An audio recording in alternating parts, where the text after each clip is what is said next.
बिस्मिल्लाहिर्रहमानिर्रहीम। Dear students and viewers, अस्सलाम वालेकुम। आज का हमारा टॉपिक सर्कल के बारे में, दायरा यानी दायरा क्या होता है, सर्कल क्या होता है। बड़ा इंटरेस्टिंग आज का लेक्चर है, ज़रूर देखिएगा और चैनल को सब्सक्राइब भी कीजिएगा। तो दायरा गोल रास्ते को कहते हैं, लेकिन मैथमेटिकल टर्म में ये डेफिनेशन रॉन्ग है। तो मैथमेटिकल टर्म्स में दायरा यानी सर्कल से मुराद ऐसे तमाम नुकात का सेट जो एक मुकर्रर नुक्ते से यकसां फासले पर हों, यानी all circle is the set of all the points which are equal distance from a central position. तो हम डेफिनेशन के मुताबिक अगर हमारे पास सेंट्रल पोजीशन कोई उससे डिफरेंट पॉइंट्स हैं तो इन तमाम नुकात का सेट जो है वो सर्कल कहलाता है। अगर ये सेंट्रल पोजीशन से तमाम जो नुक्ते हैं वो यकसां फासले पर हों, अगर हम तमाम नुकात को मिला दें तो हमारे पास सर्कल वजूद में आता है। और सेंट्रल पोजीशन उसका सेंटर यानी मरकज़ कहलाता है। अब इस लिहाज से दायरे में बहुत सी टर्म्स यूज़ होती हैं। हम टर्म्स के नाम बारी बारी मैं आपको बताता हूँ। दायरा बड़ा करके मैं बना रहा हूँ।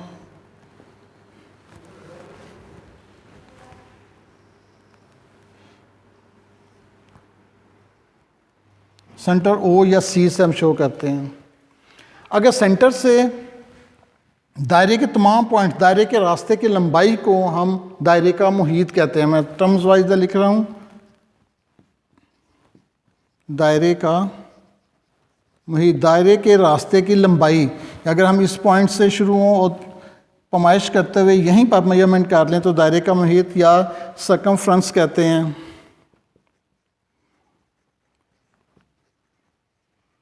Circumference of circle. अब सर्कमफ्रेंस पर कोई पॉइंट अगर हम लें, फर्स्ट किया हमने ए लिया है, तो सेंटर से लेकर यहाँ तक का डिस्टेंस जो है वो रेडियस कहलाता है। Radius of circle, radius.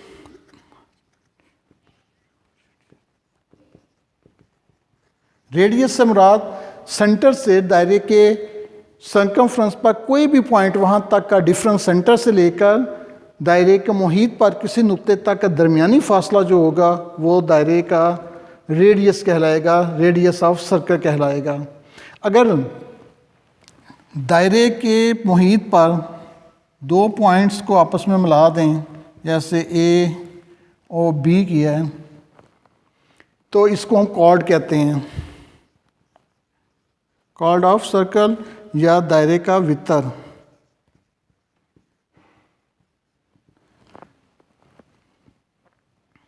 दायरे के मुहीत को दो पॉइंट को मिलाने वाला ख़त जो होता है, दायरे के सर्कमफ्रेंस को मिलाने वाला जो ख़त होता है वो दायरे का कॉर्ड कहलाता है, या उसे उर्दू में हम दायरे का वितर। मैं दोनों टर्म्स में पढ़ रहा हूँ ताकि उर्दू मीडियम्स वाले उनको भी समझ आए और इंग्लिश मीडियम वालों को भी समझ आए।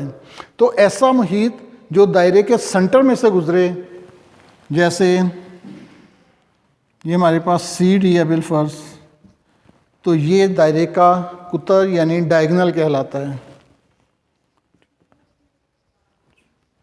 डायगनल या दायरे का, तो कुतर की डेफिनेशन या डायगनल की कि ऐसा वितर यानी ऐसे कॉर्ड जो सेंटर में से गुजर कर दायरे के दो नुकात को मिलाए, उसको हम दायरे का कुतर कहते हैं। इसी तरह अगर हम दायरे के टर्म्स साथ साथ ये first, second, third, fourth and fifth, अब इधर मैं साथ साथ शो कर सकता हूँ। अगर हम यहाँ से लेके ओ से डी तक करेंगे तो ये रेडियस है, ये जो है कॉर्ड है, और यहाँ से लेके यहाँ तक जो है वो डायगोनल है। अगर हम दायरे के मुहीत पर कोई एक हिस्सा ले लें दायरे के मुहीत का, सर्कमफ्रेंस, पार्ट ऑफ सर्कमफ्रेंस, जैसे ये है, ये मैंने, इसको हम आर्क कहते हैं, यानी कोस, दायरे की कोस। दायरे के मुहीत पर दायरे का हिस्सा कुछ ले लें तो वो आर्क कहलाता है या कौस, दायरे की कौस कहलाता है। अगर ये भी दायरे की कौस है, हम यहाँ से लेके यहाँ तक लेंगे तो ये भी आर्क ही है या कौस इसे हम कहेंगे। फर्ज किया ये नाम कोई भी रख लें, ए बी सी डी कुछ भी रख लें, ए भी हमने दायरे की कौस यानी आर्क ली है। अगर दायरे के दो रेडियस और एक कौस में दायरे का एक रेडियस ओ ए और एक रेडियस ओ बी लें और एक हमने कौस लिए आर्क, इसके दरमियान ये जो अंदर सराउंडेड एरिया जो घिरा हुआ इलाका है ये दायरे का सेक्टर कहलाता है। सेक्टर ऑफ सर्कल, दायरे की कौस और दो रेडियस में घिरा हुआ इलाका जो होता है वो सेक्टर ऑफ सर्कल कहलाता है। इसी तरह दायरे के बस मैं अब थोड़ा सा, क्योंकि वो उसमें ज़्यादा पॉइंट्स हो गए हैं, हम सर्कल एक और ड्रा कर लेते हैं। ओ है, हम ये कॉर्ड ले रहे हैं, ए बी कॉर्ड है और ये कॉस बी ए बी है। इसके अंदर जो सराउंडेड एरिया है ये वाला जो है इसे हम सेगमेंट ऑफ सर्कल या किता दायरा, उर्दू में इधर सेक्टर है तो ये किता दायरा या segment of circle, segment of circle होगा। दायरे के दो रेडियस और आर्क में जो घिरा हुआ है सराउंडेड एरिया होगा वो सेक्टर ऑफ सर्कल कहलाएगा। और दायरे के कॉर्ड यानी वितर और कौस के दरमियान जो घिरा हुआ इलाका होगा वो किता दायरा या सेगमेंट ऑफ सर्कल कहलाता है। इसी तरह हम आगे बढ़ते हैं, थोड़ा सा इसको मैं मिटा रहा हूँ। हमने इस सर्कल के लेक्चर को दो हिस्सों में डिवाइड किया। आज पहला इसका पार्ट होगा, सेकंड पार्ट इंशाल्लाह नेक्स्ट होगा। जो सेकंड पार्ट होगा वो बहुत ही इंफॉर्मेटिव होगा, ज़रूर देखिएगा। हमारे पास सर्कल है,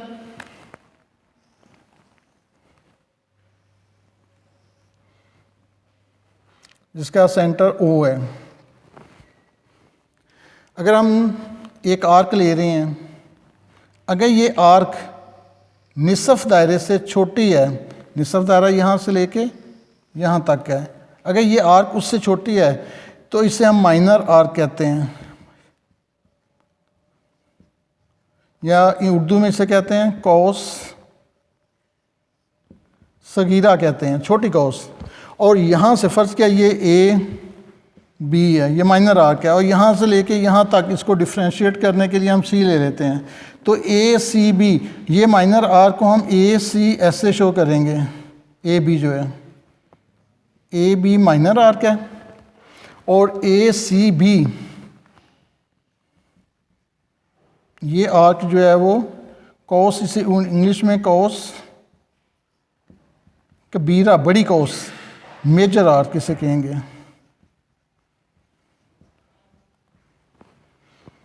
minor arc and major arc. Minor arc जो सेंटर के साथ एंगल बना रहा है, मैं इसको मिटा रहा हूँ। माइनर आर्क जो सेंटर के साथ एंगल बना रही है वो सेंट्रल एंगल कहलाता है।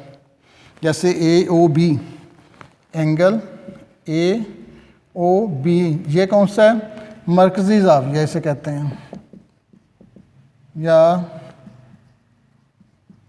सेंट्रल एंगल इसे कहेंगे। और जो मेजर आर्क इसके साथ एंगल बना रही है इसे महसूर ज़ाविया कहते हैं। कौन सा एंगल? ए सी बी, महसूर ज़ाविया या सरकम एंगल इसे कहते हैं।